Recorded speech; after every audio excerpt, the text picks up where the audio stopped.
In behalf of the researchers of the children's fried chicken, the bone phenomenon in Inayawan Dumpsite, I am here to present the lived experiences of the children living in Inayawan Dumpsite. Childhood is a stage of human development ranging from birth to adolescence. In this stage, various childhood factors could affect the person's attitude formation, may it be the environment, the economic background, and even their personal experiences. These varied experiences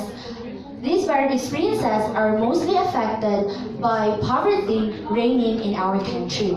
Because of this, many children in Inayawan Dumpsite tend to pick up waste just to address their needs in terms of food, money, and shelter in living.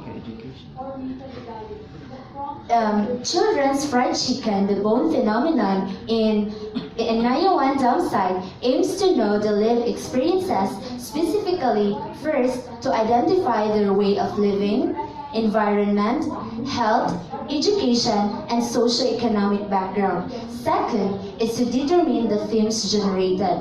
Last is to formulate recommendations for the children living in Inayawan Dumpsite.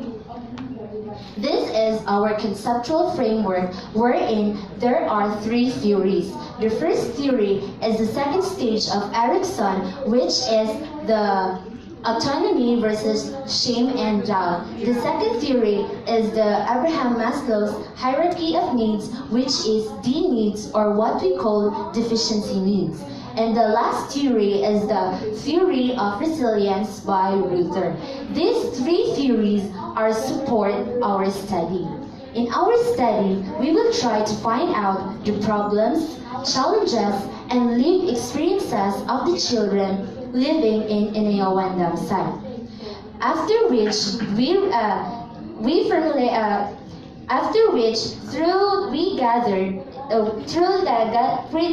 the gathered information, we formulate recommendations for the children living in that particular area. The study utilized a descriptive phenomenological research wherein, in order to achieve the purpose of the study, which is to determine the lived experiences of the children living in Inayawan Dumpsite. It is descriptive in a sense that the data obtained are analyzed and described.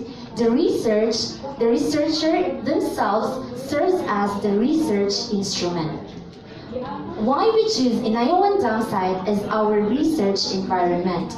Inayawan Dumpsite is a 15-hectare landfill located at Barangay Inayawan, Cebu City. Even though it is already a dump site, there are still residents living in that particular area. And also, we are inspired by our teacher who keeps on telling us or sharing us the lived experiences of the children living in the Inayawan Dumpsite, which aroused our curiosity to dig deeper with their experiences. We researchers utilize a purposive sampling method wherein the researchers gathered information from the children as their primary source of information. And it is also, there is a triangulation of data wherein the parents serves as the secondary source of information. We ask the consent to the parents before we interview the children. The children will meet the following criteria with an age of 5 to 12 years old and experience speaking and working in Inayawan Dumpsite. These are our findings. Upon a data gathered, we generated 11 themes which are categorized into 4 categories, namely poverty, health and environment, education, and government assistance. During our interview, the people in Inayawan Dumpsite, their primary source of living is through scavenging.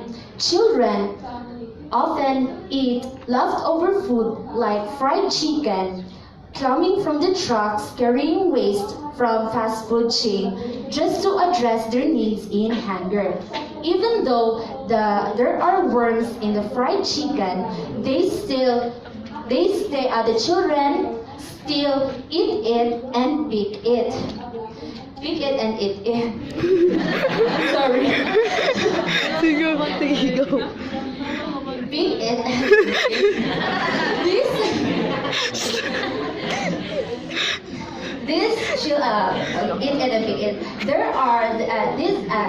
There is one child said that the Inayawan Dumpsite has a very foul odor, and I myself really experienced the very bad odor coming from the Inayawan Dumpsite. If you turn your eyes to the left, my God. garbage is there. To the right, garbage is there. Garbage is anywhere. In terms of education,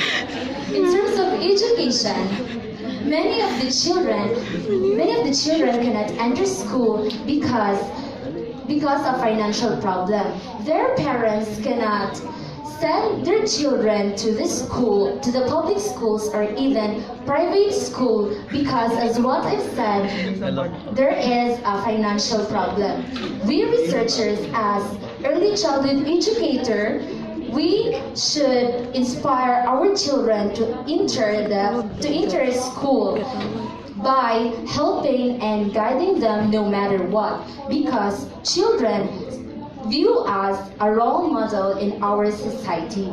That's why the government should provide a necessary program for the children living in that particular area.